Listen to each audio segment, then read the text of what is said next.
नमस्कार दोस्तों, आज हम लोग क्लास 10th के विद्युत धारा के चुंबकीय प्रभाव साइंस में पढ़ाएंगे। इसके पीछे वीडियो डाल रहे हैं, आप लोग देखिएगा। और साइंस क्लासेस कटोरिया के यूट्यूब चैनल पर सारे वीडियो उपलब्ध रहेंगे। ये परीक्षा के लिए इंपॉर्टेंट क्वेश्चन है 10th 2025 के लिए कि विद्युत मोटर का नामांकित चित्र बनाएं। विद्युत मोटर का नामांकित चित्र बनाए, लेकिन इसमें हम लोग नामांकित चित्र नहीं, सिद्धांत हो, क्रियाविधि हो, सारी चीज का वर्णन करके मैंने दिखाया है आपको। विद्युत मोटर का सिद्धांत जो है ये क्या है? विद्युत मोटर एक उपकरण है जो विद्युत ऊर्जा को यांत्रिक ऊर्जा में परिवर्तित करता है। यानी विद्युत मोटर क्या है, इसके बारे में अगर क्वेश्चन आता है, छोटा क्वेश्चन, तो आप जवाब देंगे कि विद्युत मोटर एक उपकरण है जो विद्युत ऊर्जा को यांत्रिक ऊर्जा में बदलता है। यांत्रिक ऊर्जा में बदलता है। आगे की बात करेंगे इसके सिद्धांत। ये किस विद्युत मोटर जो है ये किस सिद्धांत पर कार्य करता है? ये विद्युत मोटर जो है किस सिद्धांत पर?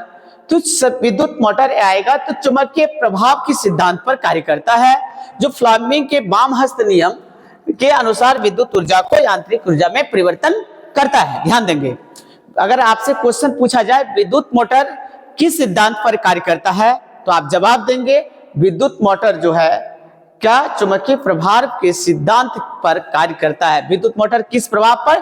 चुंबकीय सिद्धांत के प्रभाव पर कार्य करता है।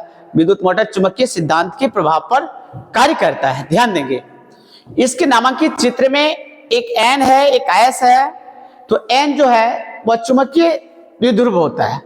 द्विध्रुव, दोनों ध्रुव एन एस ध्रुव है, चुंबकीय द्विध्रुव है।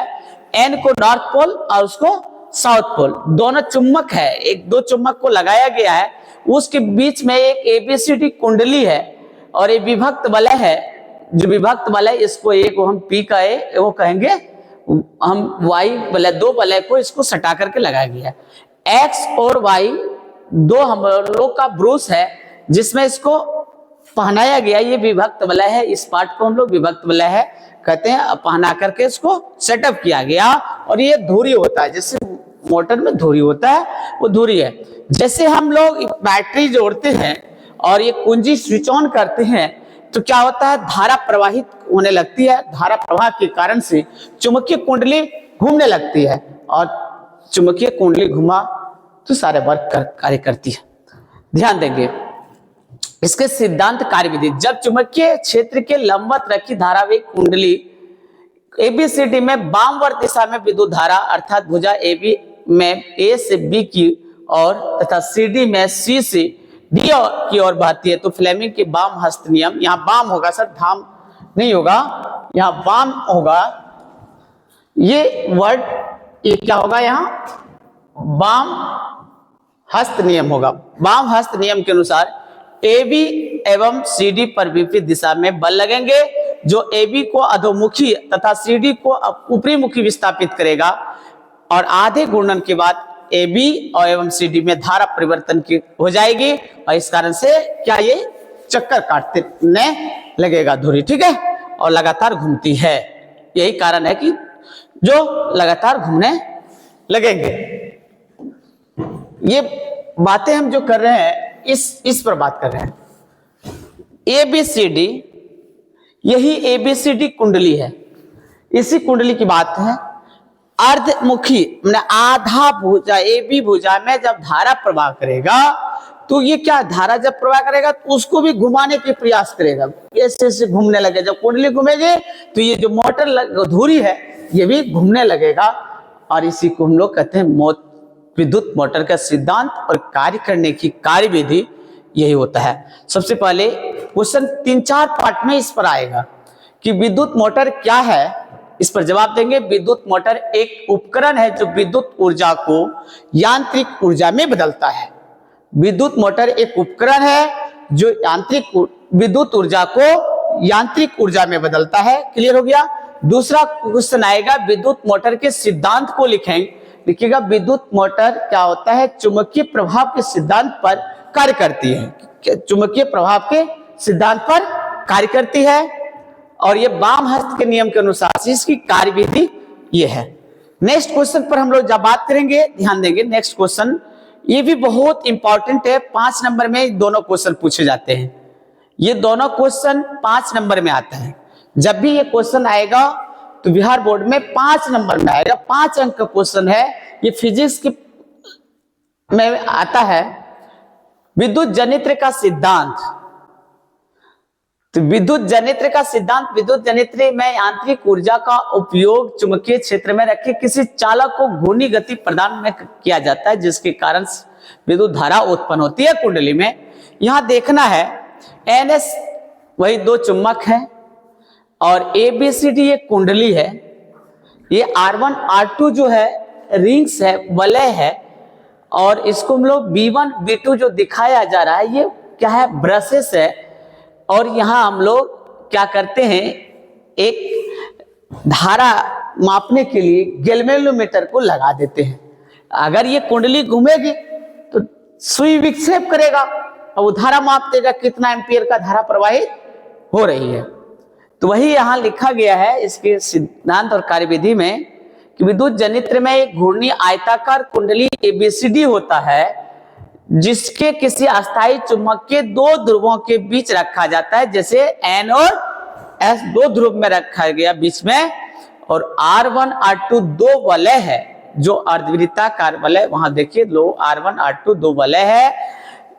ठीक है, जो स्थिर चालक ब्रूस वो B1 और B2 को पृथक पृथक रूप से क्रमशः वलयों को R1 और R2 को दबाकर रखा जाता है। इन दोनों वलयों R1 R2 के भीतर धुरी होते हैं। धुरी मतलब ये वाला धुरी होता है R1 R2 के वलय में, बीच में ये क्या होता है, धुरी होता है। इस धुरी को रखा जाता है। अब चुंबकीय क्षेत्र के भीतर स्थित कुंडली को घूर्णन गति देने के लिए इसकी धुरी को यांत्रिक रूप से बाहर से घुमाया जाता है। क्या होता है, बाहर से इसको घुमाया जाता है। जब बाहर से घूमता है तो क्या अस्थायी चुंबक द्वारा उत्पन्न चुंबकीय क्षेत्र में गति करती है और कुंडली चुंबकीय क्षेत्र रेखाओं को काटती है। जब कुंडली ABCD को दक्षिणावर्त घुमाया जाता है, फ्लेमिंग के दक्षिण हस्त नियम लागू करने पर इन भुजाओं AB और CD दिशा में अनुदिश विद्युत धारा प्रेरित होने लगते हैं। और इस ठीक है, और अगले टॉपिक ये प्रेरित होने लगती है, इतने सा लिखना है। इसको कहां तक लिखना है भाई, इसको विद्युत मोटर के जनित्र की बात होगी तो इसमें हम लोग ज्यादा चीजें को लिखेंगे। यहां से लिखेंगे इसके सिद्धांत को चुंबकीय क्षेत्र में रख करके चालक को घूर्णी गति प्रदान में किया जाता है, जिसके फलस्वरूप विद्युत धारा उत्पन्न होते हैं। सिद्धांत होगा। अगर मान लीजिए कार्यविधि कह देगा तो कार्यविधि ये है, ये कार्यविधि है। इसका क्या है, कार्यविधि है। और चित्र जरूर बनाइएगा, चित्र में कार्यविधि है, ध्यान देंगे। ये कार्यविधि, कार्यविधि के तहत हम लोग बातें जब करेंगे, कार्यविधि में हम लोग इस चीज को बात करेंगे। ध्यान देना है कि विद्युत जनित्र में एक घूर्णी आयताकार कुंडली ABCD होती है, जिसे किसी अस्थायी चुंबक के 2 ध्रुवों के बीच रखा जाता है। 2 ध्रुव कौन है, N और S के बीच रखा गया है। इस कुंडली के 2 सिरे, 2 वलयों B1 और R1 और R2 से B1 B2 इसका जो होता है ब्रूस होता है। ठीक है, R1 R2 क्या होता है, वलय होता है, दबा करके इसको रखा है। दोनों वलयन को भीतर से एक धुरी पहनाया जाता है, गोल धुरी होता है, जो देख रहे पा रहे हैं आप, गोल धुरी होता है। ये वलय दोनों के भीतर एक धुरी होता है, जो घूर्णी गति को देने के लिए इस धुरी को बाहर से घुमाया जाता है। कहां से घुमाया जाता है, बाहर से। अस्थायी चुंबक द्वारा उत्पन्न कुंडली में क्या होता है, ऐसे घूमने लगता है, चुंबकीय क्षेत्र रेखाओं को काटती है। जब कुंडली घूमता है, ध्यान देना, इसको थोड़ा सा फिगर आप लोग देख लो। ये फिगर देख, बहुत इंपॉर्टेंट है। B1 B2 ब्रश है, R1 R2 कुंडली है। B1 B2 क्या है, ब्रश, R1 R2 कुंडली है। N और S अस्थायी चुंबक के 2 ध्रुव है, जिसको NS N नॉर्थ पोल और S को साउथ पोल। ABCD कुंडली है, आयताकार कुंडली है, और धुरी को बाहर से घुमाया जाता है। जब कुंडली एबीसीडी को दक्षिणावर्त में घुमाएगा तो क्या होगा, फ्लेमिंग के दक्षिण हस्त नियम लागू करने पर भुजाओं के अनुदिश में ए बी और सी डी दिशाओं में विद्युत धारा प्रेरित होती है, जिसको हम लोग प्रेरण विद्युत धारा भी कहते हैं या विद्युत प्रेरण प्रेरित धारा भी कहते हैं उसको। ठीक है, तो ये हुआ आपका विद्युत जनित्र के नामांकित चित्र। ध्यान देंगे, इसको 5 नंबर में पूछा जाएगा। जब भी पूछा जाएगा इस क्वेश्चन को 5 नंबर में पूछा जाएगा, आपको इसको 5 नंबर में ही आएंगे। अब एक क्वेश्चन आया, प्रत्यावर्ती धारा क्या है? देख पा रहे हैं बोर्ड पे, प्रत्यावर्ती है ऐसी विद्युत द्वारा जो समान काल अंतरालों के पश्चात अपनी दिशा में परिवर्तन कर लेती है, उसे प्रत्यावर्ती धारा कहते हैं। विद्युत उत्पन्न करने की इस युक्ति को प्रत्यावर्ती विद्युत धारा जनित्र कहते हैं।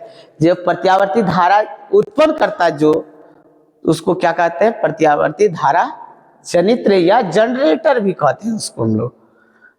ठीक है, डायनेमो होता है। डायनेमो 2 प्रकार का होता है, एक एसी, एक दूसरा डीसी, एसी डीसी। तो कहता है कि समय समान काल अंतरालों में, काल का मतलब होता है समय, समान समय अंतरालों में के पश्चात अगर धारा की दिशा बदलती रहती हो तो वैसी धारा क्या होती है? एसी। और एसी धारा को हम लोग प्रत्यावर्ती धारा भी कहते हैं। इंग्लिश में इसको अल्टरनेटिंग करंट कहते हैं। क्या कहते हैं? अल्टरनेटिंग करंट कहते हैं। इसकी जो अगर इस ग्राफ अगर हम खींचे तो इस तरह से होता है। इसकी जो होता है धारा प्रवाह की, अगर हम लोग कहें अल्टरनेटिंग करंट, देखिए समान अंतरालों में इस प्रकार की धारा बहती है ना, आधा दिशा अलग, दूसरी दिशा अलग। और यही दिश धारा की बात होती तो यूनिडायरेक्शनल, एक ही दिशा में दिश धारा बहती है, जिसको हम लोग डीसी डायरेक्ट करंट भी कहते हैं। आगे बात करते हैं नाभिकीय विखंडन। नाभिकीय विखंडन बहुत अच्छा क्वेश्चन है। ये छोटा क्वेश्चन है। जब कोई परमाणु, बड़ा परमाणु देख रहे हैं, न्यूट्रॉनों से टकरा करके छोटे छोटे नाभिक का निर्माण करता है, 2 छोटे नाभिक या 2 से अधिक। इस क्रम में ऊर्जा की विशाल राशि मुक्त होती है। ऊर्जा की विशाल राशि मुक्त होती है। तो जब कोई भारी नाभिक न्यूट्रॉनों से टकराकर 2 या 2 से ज्यादा हल्के नाभिकों में टूट जाता है, इस क्रिया को हम नाभिकीय विखंडन कहते हैं। इसमें ऊर्जा की विशाल राशि मुक्त होती है। नाभिकीय संलयन, बहुत अच्छा क्वेश्चन। जब 2 या 2 से ज्यादा हल्के नाभिक, 2 या 2 से अधिक हल्के नाभिक आपस में जुड़ जाता है, और जुड़ने के क्रम में क्या होता है? क्या? ऊर्जा की विशाल राशि मुक्त होती है। ऊर्जा की विशाल राशि मुक्त होती है, जिसको हम लोग नाभिकीय संलयन, इस प्रक्रिया से ही ऊर्जा निकलती है। और यह नाभिकीय विखंडन की विपरीत क्रिया है।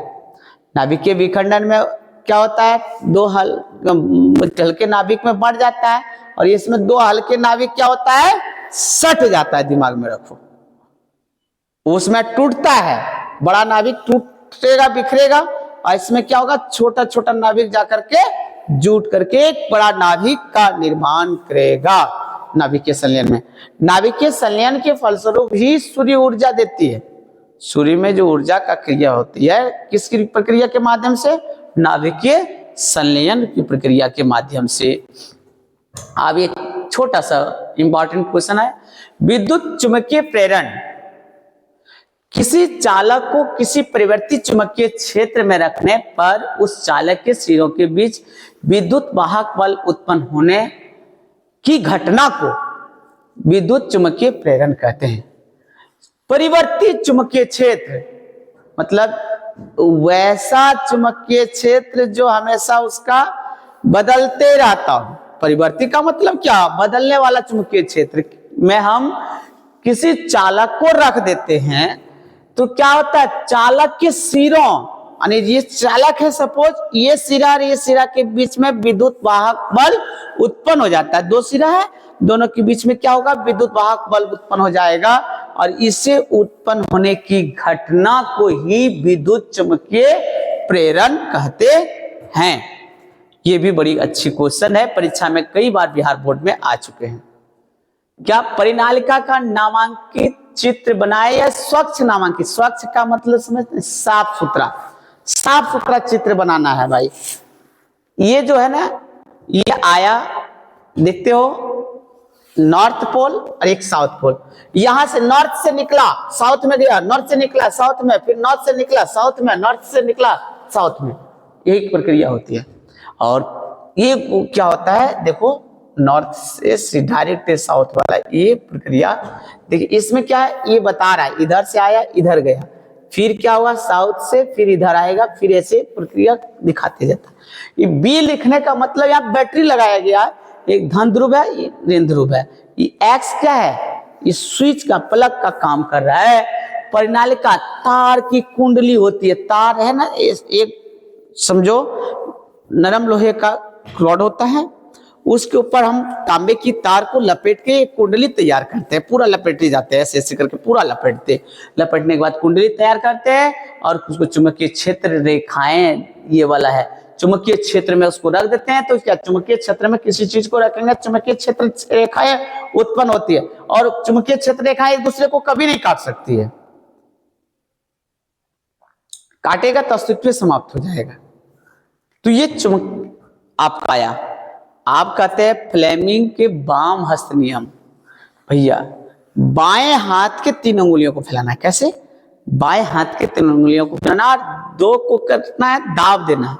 तो ये देखते हैं, देख रहे हैं ना, इस प्रकार से फैलाना है, इस प्रकार से देख रहे हो, बाएं हाथ की 3 अंगुलियों को फैलाना है, बाएं हाथ की 3 अंगुलियों को फैलाना है इस प्रकार से। तो अंगूठा, एक चुंबकीय अंगूठा, एक है क्या विद्युत धारा, और एक बता रहा है क्या जानते हैं, मध्यमा, तर्जनी और अंगूठा, 3 अंगुली का नाम है। मध्यमा चालक में विद्युत धारा को दिखाता है, मध्यमा, तर्जनी और अंगूठा। इस नाम को लिखना पड़ेगा भैया, नहीं लिखोगे तो तुम लोग समझ में नहीं। ई अंगुली का नाम मध्यमा है, उंगली का नाम मध्यमा, इसको तर्जनी और इसको अंगूठा तो कहवे किया। ये एक बात समझना है ऊपर ये अंगूठा ऐसे ऐसे देख रहे हो, ऐसे दिखाया गया है, तो अंगूठा के तरफ क्या बल बता रहा है, अंगूठा की तरफ ये डायग्राम से क्या स्पष्ट है, चुंबकीय क्षेत्र तर्जनी बता रहा है। ये क्या बता रहा है, जो अंगूठा की तरफ है वो बल बता रहा है, और जो ऐसे फिटगल है वो क्या विद्युत धारा की दिशा को बताता है। तो वही लिखे, इस नियम के अनुसार से हम क्या करेंगे, मध्यमा, तर्जनी और अंगूठा यानी बाएं हाथ की 3 अंगुलियों को जब परस्पर हम फैलाते हैं लंबवत, कैसा होना चाहिए, लंबवत, बाएं हाथ की 3 अंगुलियों को कैसे फैलाएंगे, लंबवत। तो यहाँ मध्यमा जो होता है, मध्यमा आपको विद्युत धारा की दिशा को दिखाता है और तर्जनी जो होता है चुंबकीय क्षेत्र की दिशा को व्यक्त करता है, अंगूठा उस पर लगने वाले बल की दिशा को व्यक्त करते हैं। इस प्रकार से हम लोग इसको लिख देते हैं, जिसको हम लोग फ्लेमिंग का वाम हस्त नियम कहते हैं। दाहिने हाथ का नियम दक्षिण हस्त नियम, उसको दाहिने हाथ का, फ्लेमिंग का दाहिने हाथ का नियम। अगली बार इस अंगुली को देखते हैं ऐसे, इसमें भी बात होता है, मध्यमा इसको कहते हैं, नाम जरूर लिखिएगा, इसका नाम मध्यमा, इसका नाम तर्जनी और इसका नाम अंगूठा। जो भी खेल है मध्यमा, तर्जनी और अंगूठा पर बातें हो रही है, यानी इसमें दाहिने हाथ की 3 अंगुलियों को परस्पर लंबवत फैलाएंगे। मध्यमा देखिए वहां प्रेरित धारा की दिशा को बताएगा, इसमें भी लिखे होंगे मध्यमा तथा अंगूठा इस प्रकार फैलाएं कि तीनों उंगली एक दूसरे के परस्पर लंबवत हो। लंबवत मतलब 90 डिग्री का कोण बनना चाहिए तीनों उंगलियों के बीच। तो यहां बताता है कि यदि तर्जनी चुंबकीय क्षेत्र की दिशा, तर्जनी कौन होता है, मध्यमा, तर्जनी, अंगूठा। इस देखेंगे मध्यमा, तर्जनी, अंगूठा, यानी बीच वाले अंगुली को मध्यमा कहते हैं, और अंगूठा सबसे बड़ी अंगुली जो होता है ना उसी को मध्यमा कहते हैं। ठीक है, मध्यमा, तर्जनी और अंगूठा, इसको परस्पर जब हम दाहिने हाथ के फैलाएंगे, बाएं हाथ नहीं दाहिने हाथ, तो मध्यमा जो बताएगा, मध्यमा धारा की दिशा को बताएगा और तर्जनी चुंबकीय क्षेत्र को बताएगा और अंगूठा चालक की गति को व्यक्त करेगा। इसी को मीनिंग को समझना है, वही चीज को भाषा में लिख देना है, कुछ बात तो थोड़ी है। चलिए, विद्युत चुम्बक और अस्थायी चुम्बक में अंतर, सिंपल सा लॉजिक। यह विद्युत चुम्बक और अस्थायी चुम्बक होता है, जब तक इसमें विद्युत धारा प्रवाहित करेंगे तभी तक चुम्बक का गुण इसमें होगा। इसमें आसानी, अस्थायी चुम्बक आसान, उसका चुम्बक का गुण समाप्त नहीं कर सकते हैं, वो अस्थायी है ना रे, ये अस्थायी है, ये अस्थायी है, दोनों मानते हैं। इसकी शक्ति बदली जा सकती है, किसका, विद्युत चुम्बक का, इसका नहीं बदलेगा, निश्चित होता है। इसमें ध्रुव भैया, इसमें ध्रुव होगा एक तरह से, मीनिंग मिस है। देखेंगे ये क्या, ध्रुवों को बदला जा सकता है, उसको नहीं बदलेंगे। ध्रुवों को प्राय अधिक शक्तिशाली होते हैं, कौन, विद्युत चुम्बक, और वो कमजोर होता है। अस्थायी चुम्बक क्या कमजोर होता है। इस प्रकार 2 नंबर में ये क्वेश्चन पूछा जाता है अक्सर। तो चलेंगे,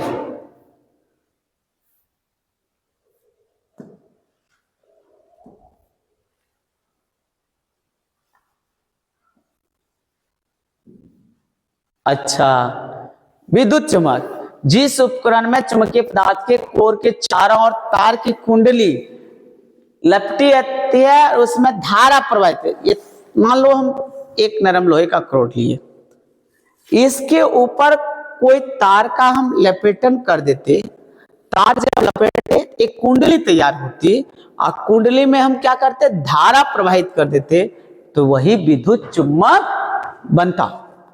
अब विद्युत चुम्बक क्या होता है, अस्थायी होता है। जब तक धारा प्रवाहित करेंगे इसमें तब तक चुम्बक का गुण होगा, नहीं तो चुम्बक का गुण समाप्त हो जाएगा। विद्युत बल्ब का नामांकित चित्र, थोड़ा सा इसका हम लोग चर्चा करते हैं।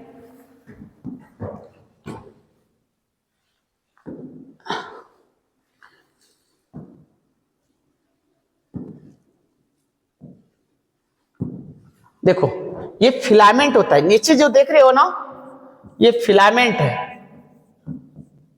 फिलामेंट का हिंदी होता है तंतु।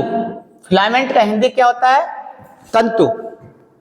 ठीक है, ये बाहर का जो खोल देख रहा है तुम, ऐसे बल्ब है भैया, ये बल्ब कैसा है, इस प्रकार से है, इस प्रकार है, और यहां ऐसे बना हुआ है और यहां 2 खुट्टी लगा रहता है। देख रहे हो, ये 2 खुट्टी लगा रहता है, इसको हम लोग टाके कहते हैं। टाके फंसता है इसमें, 2 खुट्टी इसमें टाका रहता है, इस प्रकार से वो टाका रहता है। नहीं टाका पिन लगेगा ना तो क्या लटकेगा नहीं, बॉल कैसे होल्डर में लगाएंगे, टाका लगा रहता है 2 और इस 2 खुट्टी जो रहता है ये होल्डर से दब जाता है टाका, और ये पिन जो सेफ्टी पिन जो लगा रहता है ना बाहर में, इसको हम लोग ये भी पिने रहता है और इधर भी एगो पिन रहता है, 2 पिन से होल्डर में लटा जाता है। और टाका से क्या होता है, उसमें माइनस प्लस सट जाता है, और एगो हम लोग यहाँ से कांच का आकृति रहता है, इसमें आया और ये आया, इसमें धातु का मोटा वाला रहता है तार, और ये वाला फिलामेंट जो होता है ना बहुत पतला होता है, और ये और झकाझक जलने शुरू हो जाता है। तो इसमें क्या है, बाहरी खोल जो है, ये बाहरी खोल ये कांच का बल्ब है, क्या है, एक कांच का बल्ब है। ठीक है भैया, ये जो है, ये देख रहे हो, ये मोटा सुचालक तार है, मोटा सुचालक तार है, तार। और ये जो है बीच में, भीतर में जो है, ये कांच की छड़ होती है। किसकी छड़ होती है? कांच की छड़ होती है। देखिए, इसी जगह पीतल की टोपी लगता है। क्या लगता है? पीतल की टोपी। ये सारे चीजें आपके कांच के बल्ब में देखने के लिए मिलती है। तो ये नामांकित चित्र जैसे बना देंगे ना, तो कभी कभी परीक्षा में 5 नंबर में क्वेश्चन आ जाता है। ये विद्युत बल्ब का नामांकित चित्र कितना है? फिलामेंट किस चीज का बना होता है? टंगस्टन धातु का। फिलामेंट किसका बना होता है? टंगस्टन का। देखिए, ये काफी मजबूत होता है, उच्च ताप पर ये गलता जल्दी नहीं है। लेकिन हाँ, इसके भीतर में गैस भरा हुआ रहता है। गैस नहीं भरेगा ना, खुला छोड़ देगा, ये भंगुर हो जाता है और तुरंत क्या होता है? फिलामेंट टूट जाता है, बल्ब हम लोग कहते हैं फ्यूज हो गया। इसमें कौन गैस भरते हैं? निष्क्रिय गैस भरा जाता है। ठीक है, ताकि इसकी फिलामेंट की कमजोर नहीं बना सके, भंगुर ना हो सके, नहीं तो वायु के ऑक्सीकरण की अवस्था से ये भंगुर हो जाता है और तुरंत फिलामेंट टूट जाता है। तो बल्ब की मजबूती प्रदान करनी है फिलामेंट के, तो हम उसमें निष्क्रिय गैस भरते हैं। खुला नहीं तो कांच फोड़ लेना और बॉल लगाना, तुरंत फ्यूज कर जाएगा, क्योंकि ये पतला तार जो लपेटता है ये कमजोर हो जाता है, तुरंत क्या वायु के ऑक्सीजन से ऑक्सीकृत होकर के फ्यूज हो जाता है। तो चलो, अब आया चुंबकीय क्षेत्र रेखाएं क्या है, इसके 2 गुणों को लिखें। चुंबकीय क्षेत्र रेखाएं काल्पनिक रेखाएं होती, कोई वास्तविक रेखाएं है नहीं। ये रेखाएं देखिए, अभी तुरंत दिखाए हम आपको, चुंबकीय क्षेत्र रेखाएं दिखाए हैं। ये रेखाएं काल्पनिक रेखाएं, ये बनता नहीं है भैया, ये कल्पना किया गया रेखा है। क्या नॉर्थ से निकलेगा साउथ जाएगा और एक दूसरे को जीवन भर में नहीं काटेगा तो अस्तित्व समाप्त हो जाएगा।